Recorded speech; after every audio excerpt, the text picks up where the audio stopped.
2022 PNDC Law 284 criminalizes actions of any person who destroys, takes, opens or otherwise interferes with a ballot box, ballot paper without lawful authority. In the just ended parliamentary elections, a ballot box snatcher at Senate West was handed a 3-month jail term. Parliament on the dawn of January 7 witnessed acts that interfered with the voting process. The Chamber of Parliament is the People's Chamber. Joy News cameras captured then MP-elect for Yape Kusogu, John Jinapo, standing few meters from a polling booth. He tackles to the ground a gentleman in black suit, causing a nearby polling booth to fall. He walks slowly to his right side where there is an ongoing struggle over a ballot box. The box falls on the ground, and just when he gets closer, takes the ballot box with his left foot, causing it to move off the podium. A man in yellow suit grabs the box immediately and shields it away from others who are approaching. Another legislator in white kaftan walks slowly towards a polling booth that remains standing despite the surrounding chaos. He kicks it to the ground and walks towards the first booth that had fallen earlier. Someone is trying to restore it, but even before the person succeeds, he kicks it away from the podium. NPP MP Carlos Ahinkra was captured on camera talking to Swami MP Oseche Mensah Bonsu. Mr. Bonsu then taps an MP who is standing in front of him to move away from there. Few seconds after, Carlos Ahinkra heads towards the center of the chamber where counting is being observed by whips Frank Anodompre, Muntaka Mubarak and the Futu MP Afenyo Makin. In a split second, he seizes ballot sheets from the hands of an official and makes a dash for the exit. This left NPP MP Afenyo Makin in what appears to be a surprise mood as Muntaka Mubarak and other NDC MPs pursue Mr. Ahinkra. He was grabbed when he almost succeeded in exiting and became the recipient of punches and slaps from various quarters. Private legal practitioner Dr. Emefa Apawu, however, says these acts that interfere with the voting process may not be punishable unless Parliament intervenes. The laws of Ghana on elections tend to focus on public elections. This is a specialized election. It's an election that also happened within Parliament. So I am a bit skeptical about the rules governing elections being applied generally to this.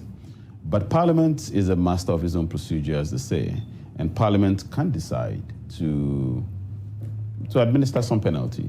It's a member of Parliament. There are disciplinary issues. There are disciplinary rules in Parliament. There are ethics that regulates members of Parliament's behavior.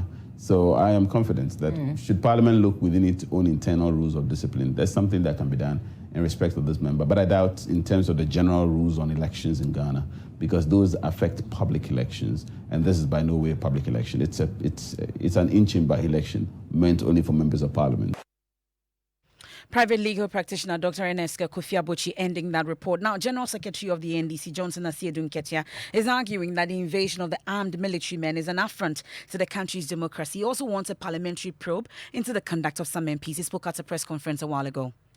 The NDC is calling for a full parliamentary inquiry to be instituted by the Speaker of Parliament into the unfortunate events of the January 7th, 2021 in Parliament, particularly the invasion of the Chamber of Parliament by gun-wielding military men with Azubu marks and the snatching of ballot papers by now dishonorable Carlos Ahinkra, and to punish all those who are found culpable in accordance with the laws of this country, including the conduct of the Clerk of Parliament on that occasion, and to forestall any such occurrence in the future. How the Marshal of Parliament allowed the security of Parliament to be breached by people who are described in parliamentary parlance as foreigners on the floor of Parliament. If you are not a member and you enter there, you are a foreigner. So how the Marshal, who is in charge of the security of Parliament, allows his domain to be invaded in such a matter must be a matter of inquiry, and those who deserve to be punished must be punished accordingly. Well, my colleague Kwesi Pakawosing was at that press conference. We'll get reactions from the NPP side in Parliament shortly. But Paka, what about the MPs on his side that misconducted themselves as well? I'm sure that came up. What was his response? Well, Mr. Sedin Kati actually described them as gallant MPs for Ghana. And his point was that they were actually defending the Constitution. He argues that the NPP, or alleges that the NPP rather wanted to, wanted to disrupt the process, and that Muntaka Mubarak and John Jinapor from the ND side decided that they wanted to protect the Constitution and ensure that the right thing is being done. We can listen to him. We should award him a national prize. You know that killing may be wrong, but if you see somebody going to bomb Akosombo Dam and you kill that person, the court will set you free. So when you talk about disruptive conduct, it doesn't include the conduct that is intended to prevent wrongdoing. So Muntaka acted well, and I believe he deserves a national award. So we indicated here that, you see, where injustice and impunity become law, then resistance becomes a duty. So somebody is doing something wrong. You have tried using every means to stop that person, he will not stop. You must resist him with all the force you can command. And that is lawful. So you will be acting in the interest of Ghana if you prevent people by whatever means from subverting our constitution. So that's why I call those who are involved in that activity gallant MPs. They stood up in defense of our democracy and our constitution. So this one, there is no equalization. One person was doing wrong, was subverting our democracy, and another person was applying minimum force to prevent the wrongdoer from pursuing his actions. And so, in defense of the Constitution and democracy. So, the actions of some of them are very, very justifiable. Well, so that's not all. He's raised concerns about the military invasion and also MPs that misconducted themselves and wanting a full probe investigations into that. Paka, he also mentioned the clerk of parliament. He wants him investigated as well. What exactly is he looking at? So the point he makes is that they have reliable information that the notice from the Cape Coast High Court was dispatched around 4:45 p.m. Mm-hmm. And according to the clerk of parliament, they received that at 4:55 p.m. Mm-hmm. That means 10-minute duration. And so he is surprised that a notice from Cape Coast within 10 minutes will reach parliament. And again, he makes the point that they had done their own investigation and realized there was an NPP official who rather served the court's clerk, the clerk of parliament, and not the court bailiff, traveling all the way from Cape Coast to Accra to serve the Parliament House. So they believe that there was an act of, they were attempting to deny their synod MP from participating in the vote in an attempt to reduce the strength of the NDC side for whoever will become the Speaker of the House. And that is why he's asking for a probe into that as well. And briefly also, he's been explaining why the party boycotted yesterday's inaugural ceremony. Yeah, for him, the party is clear in their minds that the 2020 presidential election was flawed, and that is why they are in court. And until the court determine the case that is before them, they will not recognize the sworn-in president, President Nana Addo Akufo-Addo, as the president of the Republic of Ghana until the issues are resolved. Okay, so there's a matter that came up that the leader on the NPP side is saying that Mr. Alban Bagbin, the current speaker, he was conferred. Did not win the election, and that it was conferred on him. That came up at the press conference also? Yes, in fact, he again alleged that after Carlos Ahinkra, the NP, voted away with the ballot papers. Now, there was an issue about whether Alban had won the election because they couldn't count the ballot papers. And so they went into a conclave, that is the leadership from the NDC side and that of the NPP side as well. And according to Asedin Ketia, the NPP were proposing that, well, they should come out with a statement that Michael Quay, the former speaker, withdrawn from the race, and that is why Avan Baben won. And so they decided to confer on him the speakership. But Mr. Senegata is insisting that with the 2 ballot papers, which he alleges that Carlos Ayinkra chewed and swallowed, gives Avan Baben more votes and emerged victor of the race. Okay, thank you very much. That's Parker Wilson returning from that NDC press conference addressed by the General Secretary of the party, Johnson Asiedu Nketia. Let's bring in the second deputy whip on the side of the NPP, Mr. Habib Idris. Thank you very much for your time here on Top Story. I first want to find out what steps have or are being taken by leadership to address the misconduct or misbehavior by some MPs, starting from the members on your side. Thank you so much. In actual sense, before I get into the details, I want to state on record that what the General Secretary of the NDC have said in his press conference, that Professor Michael Quay was withdrawing from the race, and for that matter, they should declare for Avan Baben. It has never been declared at the caucus, and if in actual fact he was not part of the meeting. So we don't know where he's conjoining this answer to say. Okay, so what I'm told he said was that the NPP actually proposed that to be done. You are saying that's not the case? No, it was never proposed. I was in that meeting. He was not part of that meeting. So how could he be able to make such a wild allegation? And even granted, I have said it, and I continue to say that Honorable Avan Baben was elected the Speaker of Parliament on concession, because the orders have made it very clear. Order 8, it has stated that when 2 people or more are proposed for the position of a speaker, when the election is over, they declare the one who has the majority vote. And you could all see what happened in Parliament. Who did they declare results? Actually announcing someone a winner is not a declaration of results. What number did Honorable Avan Baben got to be elected as the Speaker of Parliament? When the incident happened, Honorable Professor Michael Quay votes were counted 136, and then the incident happened.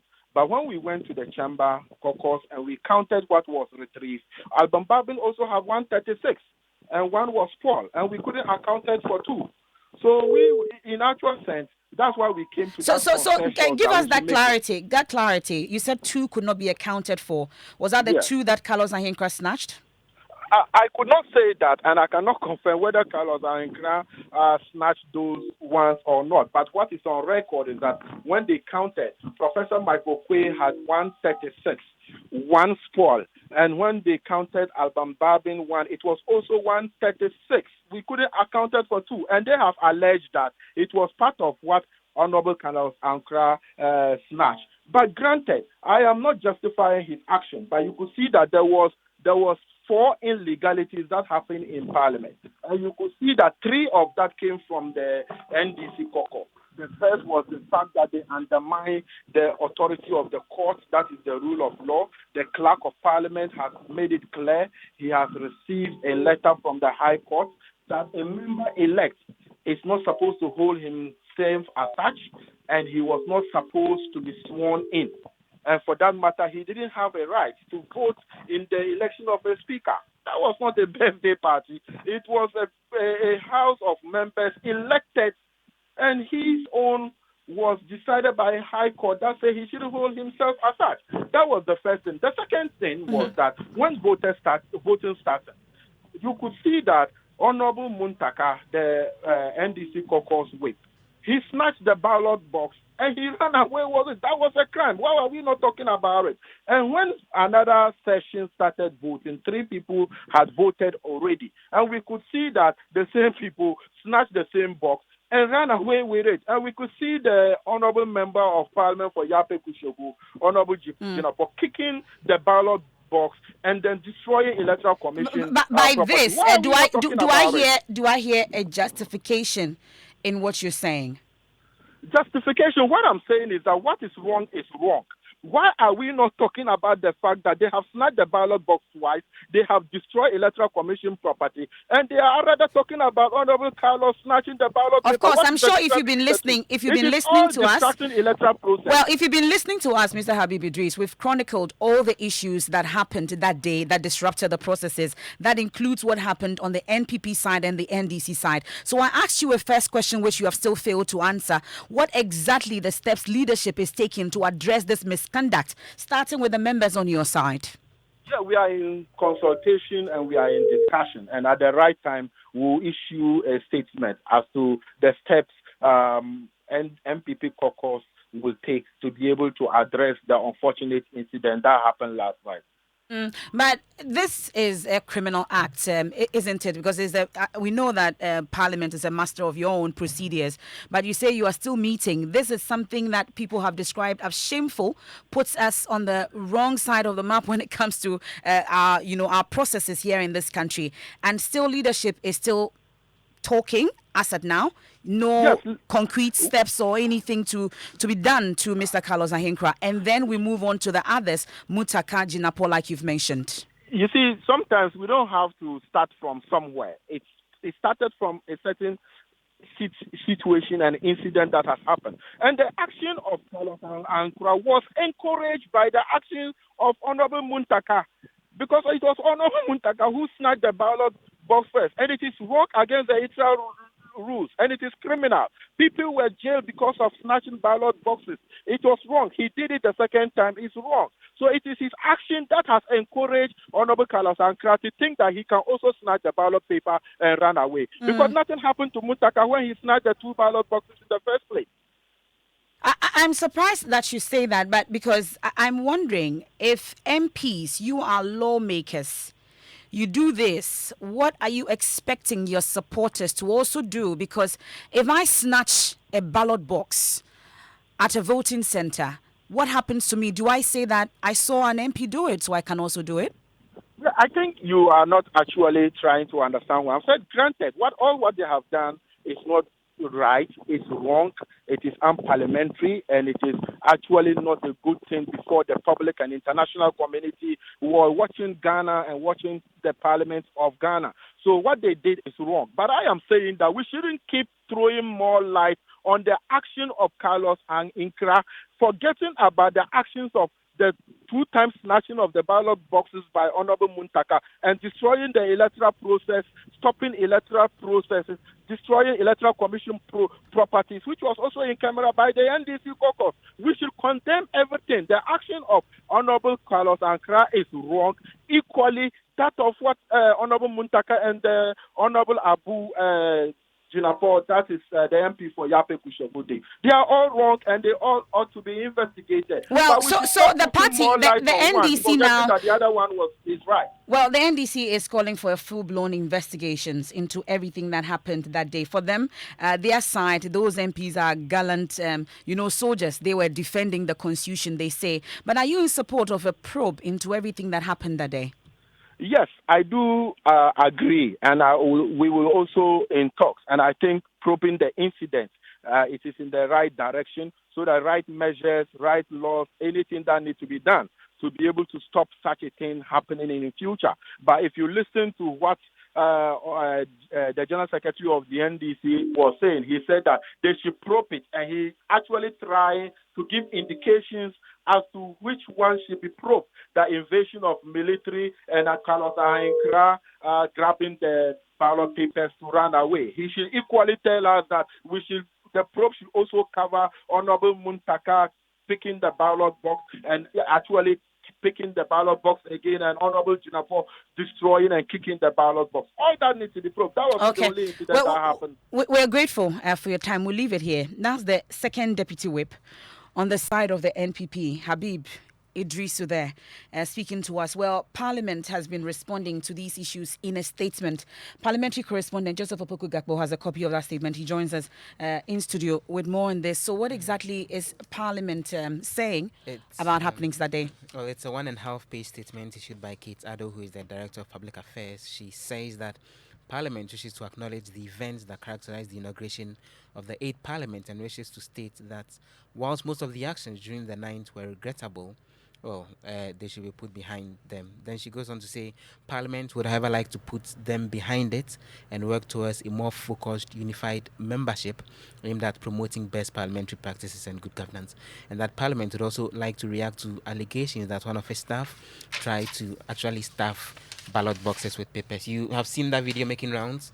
One of the folks from the marshal's office pulling something from the belts behind him and covering the ballot box and all. Parliament is explaining that by the very nature of the voting system in the House, it's impossible for anyone to stuff a ballot box because there are 275 MPs, and once they are present, that's the total number of ballot papers that could have been counted. And so Kitado goes on to explain that the introduction of any voting material would have meant that there would have been an increase in the votes, and so that would have been found out. But she went on to explain how come the gentleman in question was actually pulling out something from his back and getting it around the ballot box. She explains that they want to put on record that a deputy marshal was stationed at a particular spot in the chamber to protect the ballot box. Now, as things started getting out of hand, the marshal was reaching for his taser, which was hanging behind his left belt to use in the protection of the ballot box, and that the deputy marshal then looked at the taser to turn it on and actually went on to use the taser to prevent one member from forcefully taking the ballot box, which at the time had 2 votes in it. And that's how come that particular incident happened, and that the box in question was taken away, examined by leadership, and then the conclusion was that nothing untoward had actually happened. She goes on to explain that the marshals in Parliament are mandated to maintain peace and order in the House, and doing anything contrary will be at variance with the dictates of their job. So they are, dismissing that. And then she goes on to say that it was the same marshal who intercepted the honorable member who snatched the ballot papers at the time of collation after the votes had actually been cast. So it goes on to say that admittedly it was a difficult night, and most of the staff, including the clerk to Parliament, bore the brunt of some of the actions from the floor. It must be pointed out that the staff at all times during the night remained calm and saw to a peaceful resolution of all the issues, which culminated in the successful selection of the Speaker of Parliament. So it finally says that Parliament would like to assure all citizens that its staff are dedicated to assisting the Speakership, leadership, and the entire membership of Parliament in the discharge of their duties. So we're hoping to hear that there will be any form of investigation. There are a lot of outstanding questions. MPs on both the majority and on both the majority and minority side. There's no majority and minority. I'm not referring to anyone in particular. Okay. I'm not referring so to both anyone sides, in particular. So both sides, both the NPP and caucus the and the NDC. NPP. Thank That's you. actually the right terminology. Exactly. Because the indication is that the former MP would have to write officially to the Speaker in terms of which side he wants to sit based on which. Now that the majority, 8th Parliament has been formed. Yes, the majority and the minority side would actually be decided. So there have been calls on both sides for this probe into, among others, how come the military folks got into the House. Because even as this statement explains, the standing orders are actually clear that when it comes to maintaining law and order in the House is the job of the office of the Marshal. The question about who ordered the military guys in still remains outstanding, and I was hoping this statement would have addressed it one way or the Okay, other. but thankfully, the MP for Bimbila and the former Defence Minister, Dominic Nitiwo, he was on the Super Morning Show today, and he's rejected claims that he invited the military into the Chamber of Parliament. He offers an explanation. It got to a point that the MPs themselves were a danger to themselves, a danger to Ghana. Any MP could have used a knife or an offensive weapon on another. Because, like I said, no single MP was searched. You don't know what any MP has in his pocket. And I told the Marshal that, look, if you go outside, I gave him the information, and I gave them the information that, and anybody who cares to know, I think that 1 or 2 MPs were standing by the majority. The one I told him that, look, there are soldiers and police all over the place to protect you, to protect me, and to protect the state tomorrow. In any case, if you need them, or the sense that at a point the MPs are a danger to themselves, I believe they will come and protect us. And I believe that's exactly that happened. Nobody needed to call them. That's the former defense minister, Dominic Nitiwo, there on the Super Morning Show earlier today. But at the inaugural ceremony, we also spoke to a one-time MP, the first-time MP, I should say, NPP MP for Tafo, Vincent Ekwa, and he's accusing the clerk of the House, Cyril Nsia, of failing to deal with the disturbances right from the beginning. He believes the clerk's lack of firmness fueled the situation. The background to that is the failure of the clerk to be firm on the interpretation of the standing orders of Parliament, and if you like, the Constitution of the Republic of Ghana. I say this because the clerk of Parliament interpreted Article 105 of the 1992 Constitution, which sought to, if you like, throw more light on the fact that we should leave the responsibility to the member of Parliament who has been alleged, or if you like, accused of holding dual citizenship, and for that matter, cannot be recognized by the 8th Parliament. Now, the clerk indicated that, as per the Constitution of the Republic of Ghana, Article 105, we should leave him to decide whether he wants to vote or otherwise.